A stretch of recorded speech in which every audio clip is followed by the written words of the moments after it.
Good morning, everyone, and thank you for attending this webinar about secondary safety systems for scissor-type mobile elevating work platforms, or MEWPs. My name is Graham Sylvester, and I'm the General Manager for Safety, Health, Environment, Quality and Sustainability with CPB Contractors. And I'm joined today by Nathan Keepy, our Group Manager, Safety and Health, and also Andrew Delahunt, the Technical Director for the Elevating Work Platform Association of Australia. Today, we're going to discuss a number of topics, including the why, so the hazards and risks, what and how, finding a safety solution, when and where, the research, development and trials that we've undertaken, and CPB safety requirements in relation to scissor-type MEWPs, and the learnings, including availability and installation. CPB Contractors is a leading construction company in Australia and New Zealand, and our people and projects connect communities and play a vital role in urban and rural development and help drive economic growth and provide long-term infrastructure. Together, we are building the region's highest performing construction company with a commitment to ongoing sustainable growth across all of our sectors, including roads, rail, tunnelling, defence, building, resources and water infrastructure. At CPB, safety underpins everything that we do. Our strategy, everyone's strategy, has four key focus areas: people, critical risk, systems, and at its heart is our one HSE culture. Secondary safety systems for scissor-type MEWPs forms a key part of everyone's safe and how we manage critical risks. I'll now hand to Nathan. Thanks, Graham. So a couple of items that we'll talk about today in terms of mobile elevating work platforms is obviously their use. So EWPs, or MEWPs as we call them, can assist in making working at heights safer. However, they can introduce additional hazards and risks into the workplace. If they're not correctly used, MEWP operators and their passengers are at risk of becoming trapped or crushed by the MEWP platform or external obstructions during the movement of those MEWPs. So this initiative is purely about increasing safety standards, and through secondary safety systems, in conjunction with safe work planning and training, can help to minimise the risk of crush and entrapment incidents from occurring. A bit more on the why in terms of the hazards and risks. The illustrations on the screen show examples of how crush or shear incidents can occur when operating scissor-type MEWPs.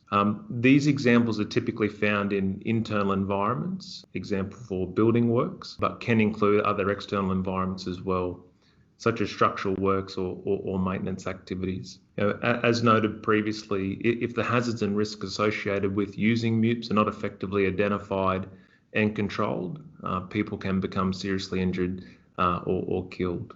So it's important for us as an industry and as an organisation to find solutions to these different hazards and risks. And since 2014, CPB has been conducting research and development into secondary safety systems to prevent crush and shear type injuries to occupants of scissor type MEWPs. And this research and development was a collaboration between CPB, the CSIRO, UTS, NASA, and Prime Rock Machinery.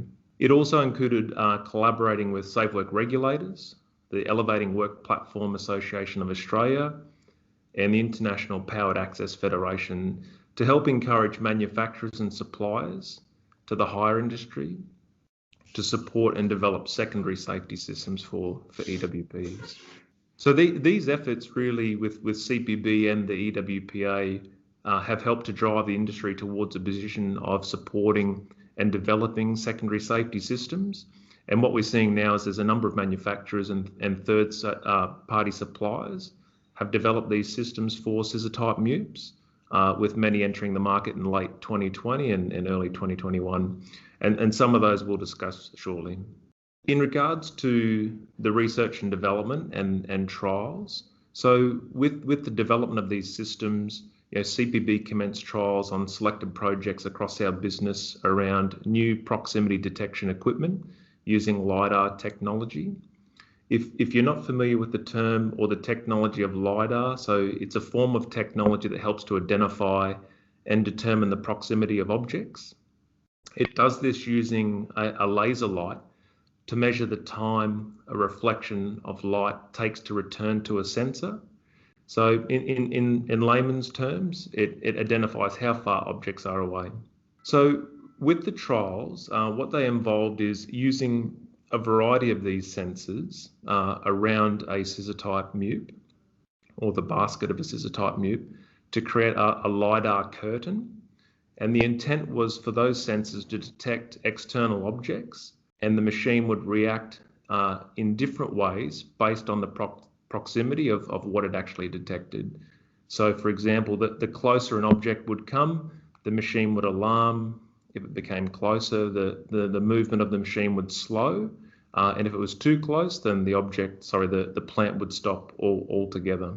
So ultimately, these trials were successful, and we found that LiDAR can perform adequately as a proximity detection technology in the use of scissor-type MUPEs. But there are some limitations with the technology based on the environment and tasks undertaken. And mainly what we found is LiDAR as a technology is quite sensitive. So in terms of dust or other reflections, they can introduce early detections of the system. So it's actually making it safer to a degree in terms of those early detections, but there has to be a balance between operability and functionality of the system so people can still use the plant for its intended purposes. The only other challenge that we found is some smaller objects where light can pass through are harder to detect. So that could be things like cable trays or grid type structures.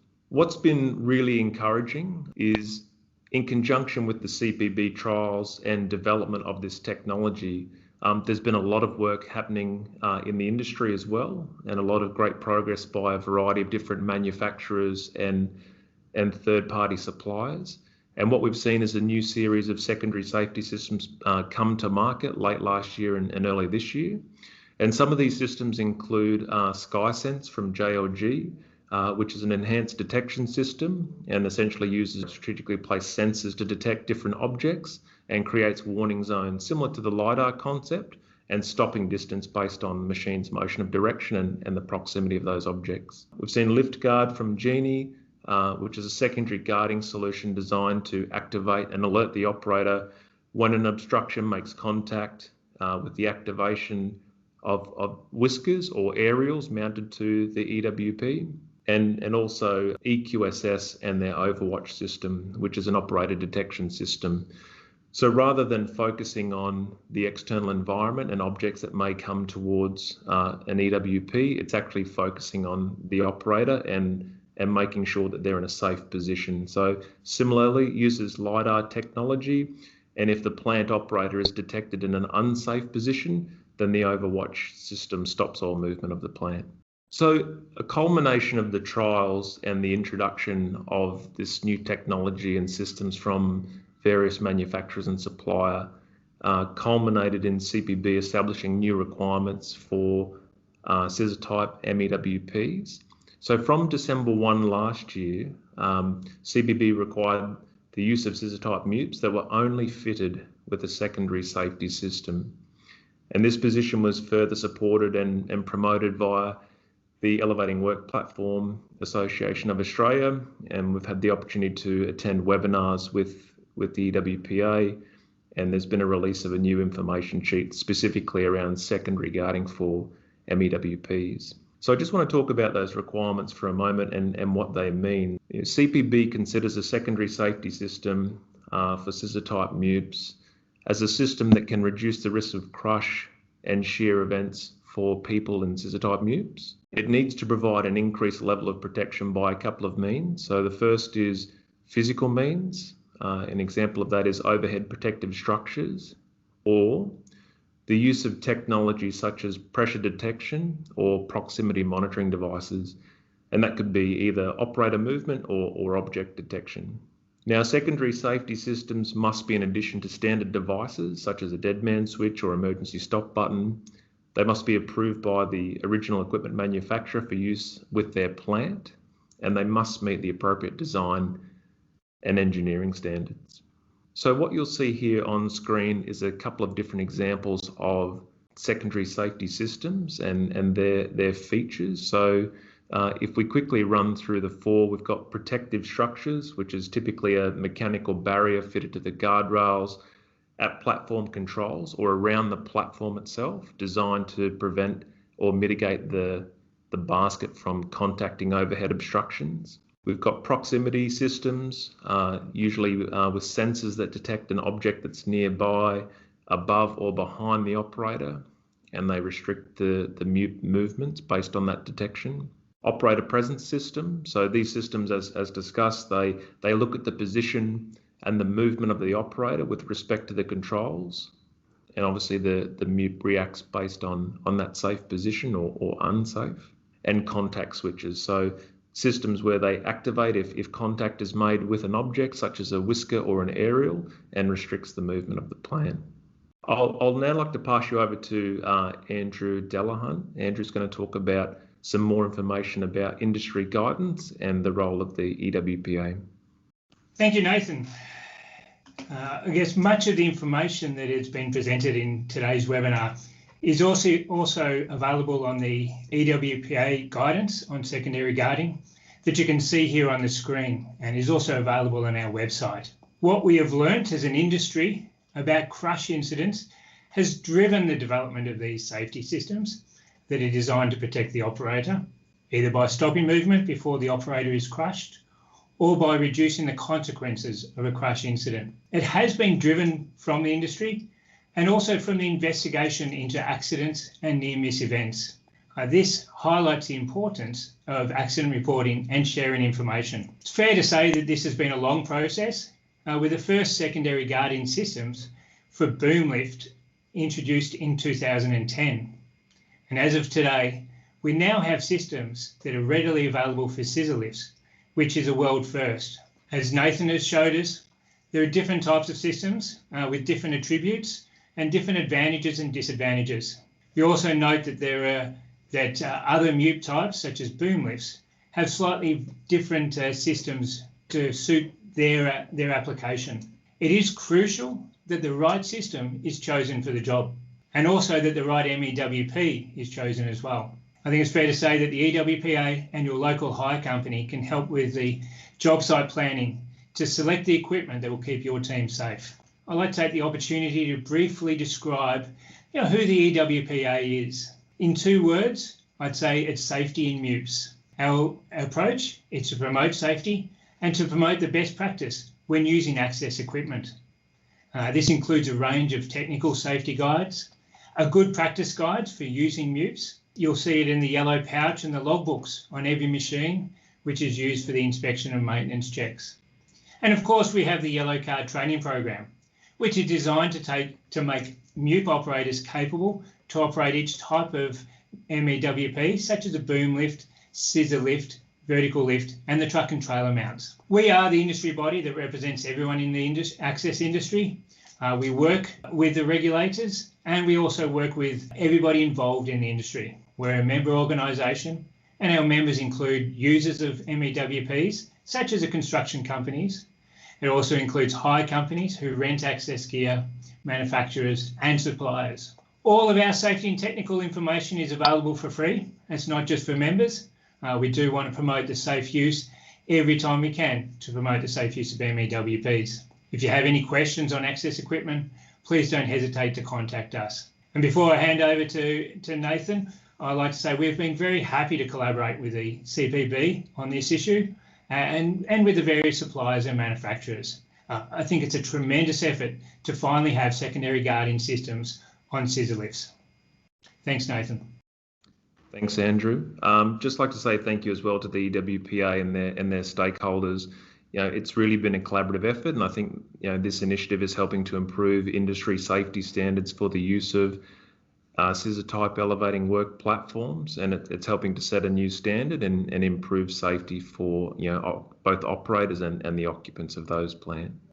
With any new system, there always comes learning, and there's a couple of things where, with the development of this new technology, we've had to adapt and continue to improve. And firstly, being new systems, as new technologies come to market, obviously taking the time to ensure that these systems are appropriate and they meet all of the necessary requirements, as Andrew noted, is extremely important. And for these particular systems, they're primarily designed for slab or flat terrain MUPs. So equivalent systems are still being developed for rough terrain scissors, vertical masts, spider lifts, trailer lifts, and a variety of other units. So this technology is helping to drive innovation and change, and hopefully that can continue on to different products and carry out those same safety standards for other items of plant.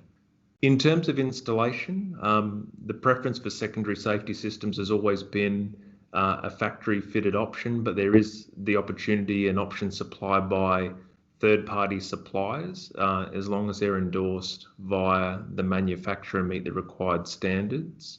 In any case, as Andrew mentioned, the manufacturer and the supplier of these systems need to be consulted to assess the impact on the safe operation of elevated work platforms, and compliance with design registration and the necessary standards is critical.